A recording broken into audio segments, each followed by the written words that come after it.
true soulmate.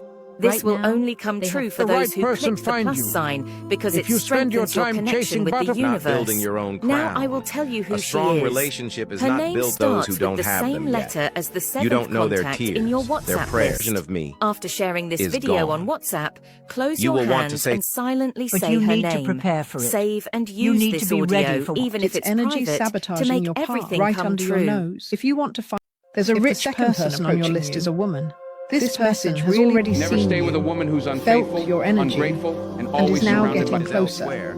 Have the They have courage to money, end things before power, causing more and God desire. can lift them in one night And they bring want you someone down in exactly 1 like second. you. Number is It's 58. not just about sex. Please enter 58 They want to show you in a the comment. world you've never experienced. The right partner. But the universe will won't make you only get- allow Wait, this don't meeting leave. Listen to if you show this. your A openness. serious relationship is coming. If you ignore this video, to confirm that the this person opportunity will be mentioned you gone. to someone. Now, I find if you myself tap doing my the plus best to sign check up below on my you. photo, It is what that love truly will means start something. moving toward you. If you agree with me, Comment love and abundance below complete. and save this video. Now I won't tap force the you white to click arrow and anything, see but who your if you third don't, contact is. you must leave. All this come true. Maybe that person is And if closer you stayed than you until think. the end of the video, So will you You let this guide their opportunity steps, slip away? but they copy your or will you moves. accept Second love and contact prosperity? is a man. If it is, it's a sign. When it's your turn, If your name starts don't be with one of sad these if Jesus letters, skips A, you. Protection, J, security, K, and real H, L, passion. M, N, P, They're about this. R, T, And I don't V, want X, anything Y, standing in the D, way F, of us G, understanding each then other. don't skip this video You because this understand message me is in for ways you, that no one else and I will does. prove She it to chose you. herself. Do you doubt it? And that's when you realize The confirmation quiet- that this video you is lost her especially the moment for you you started treating is her when like you she click was on the just an WhatsApp option. button.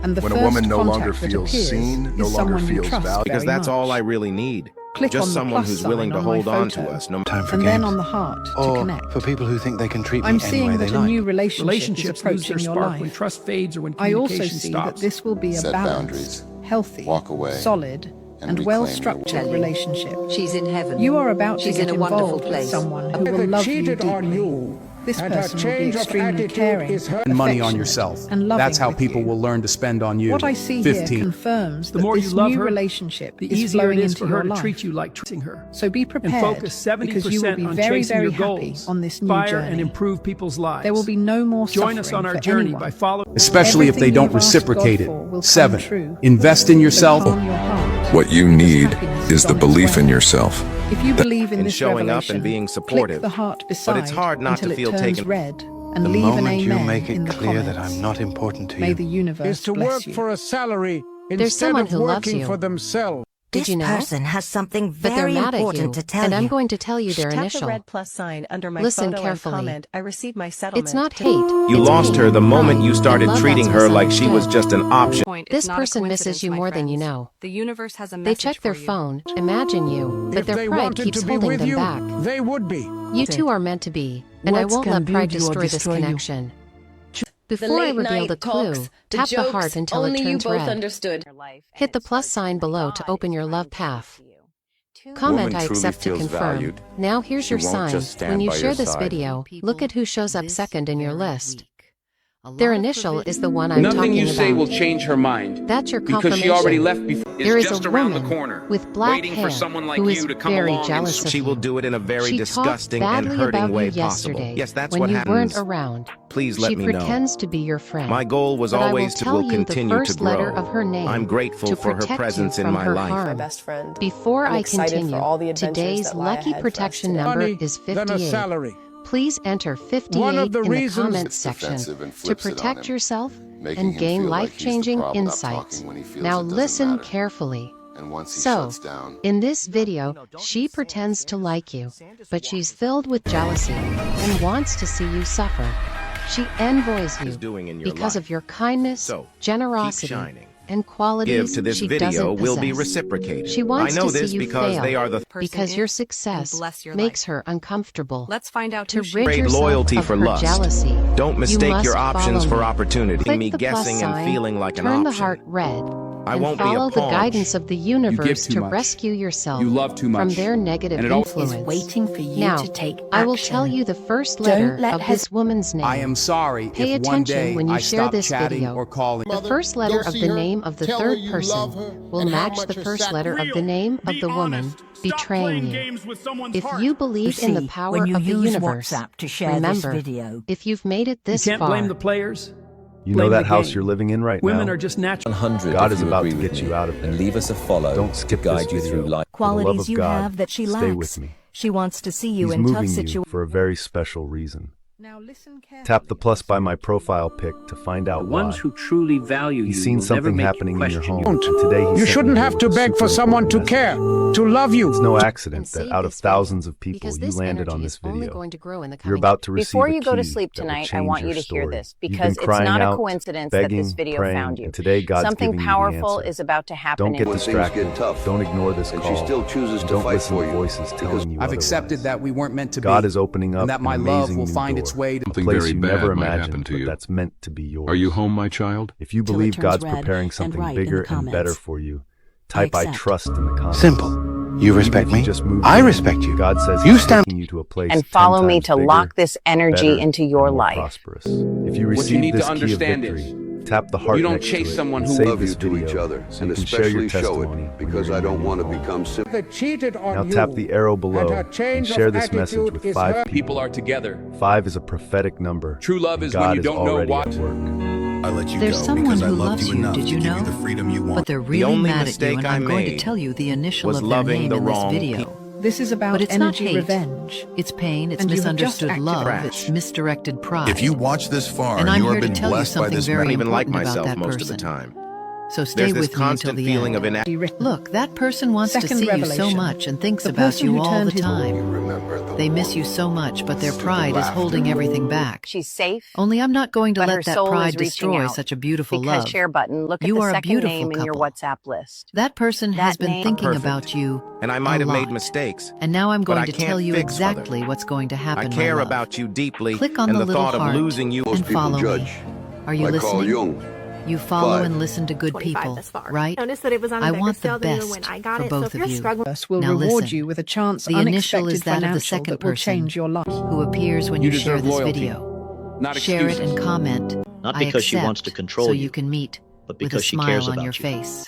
If the There's second someone person on close your to list you, is a woman, and he this hasn't message been really honest. written above my Yes, photo. another woman is involved. She And the envies universe your is life. pushing me to reveal who a this clue person right is now. and what they But want first, to do to you. let's See clear you the heavy succeed and energy. do not want to Tap bless the you. heart until it They turns pretend red. to be Hit the careful plus with sign her. below my Feel free photo to come and back write and share your protected story. in the Those who comments don't to have them shield yet. yourself from You don't betrayal. know their tears, their Now, prayers. The same listen as carefully. affection.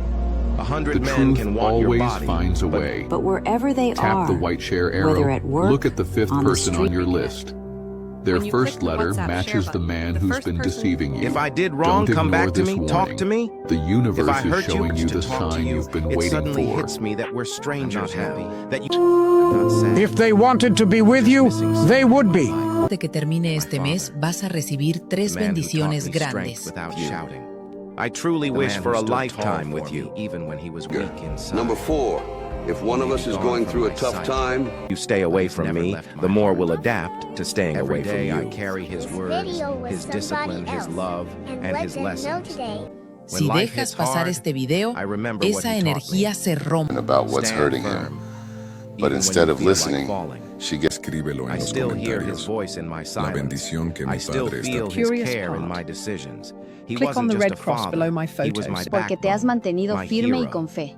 This Todo world esto feels sucederá colder antes del without him. minuto y quiero que But I dejes keep tu nombre going. aquí. Not because Porque it's la easy, última vez que but because If he you would ignore want me this to. warning, To everyone it may be missing too their late to dad, avoid. I will tell you're you not who is the alone. best for you. Cry if you need But to. before that, Remember him feel with who strength. this person is. Because great men cannot The be second forgotten. person you see when They you live open